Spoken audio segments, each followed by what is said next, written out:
शहादा शहर जणू रामनामात न्हाऊन निघाले होते. भक्ती, विजय, जन आशीर्वाद आणि दैवी शक्ती यांचा अभूतपूर्व संगम अनुभवायला मिळाला. माननीय श्री अभिजितदादा पाटील यांनी 22 डिसेंबर 2025 रोजी ऐतिहासिक निकालात जनतेचा कौल मिळवत दणदणीत विजय संपादन केला व दिनांक 24 डिसेंबर रोजी लोकनियुक्त नगराध्यक्षपदी दैदिप्यमानपणे विराजमान झाल्याबद्दल तसेच अयोध्येतील श्रीराम लल्ला प्राणप्रतिष्ठा दिन 22 जानेवारी 2024 या पावन पर्वाच्या स्मृतीप्रित्यर्थ 22 जानेवारी 2026 गुरुवार रोजी सायंकाळी 5 वाजता श्री पंचमुखी हनुमान मंदिर, second bypass, Mohida, Dongargaon road, Shahada येथे हनुमान चालीसा पठण, भव्य महाआरती व महाप्रसादाचा दिव्य सोहळा भक्तिभावाने पार पडला. या श्रद्धेच्या जागराचे आयोजन भक्ती मार्ग सेवा समिती व समस्त अभिजितदादा पाटील मित्र परिवार यांच्या वतीने करण्यात आले होते.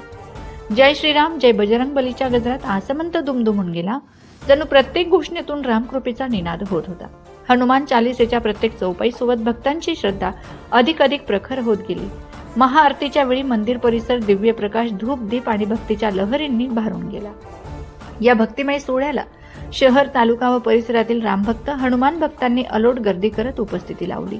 हजारो हात नम्रतेने जोडले गेलेत. मस्तक प्रभूच्या चरणी नतमस्तक झाले आणि जनतेच्या आशीर्वादातून नेतृत्वाला नवी ऊर्जा मिळाली.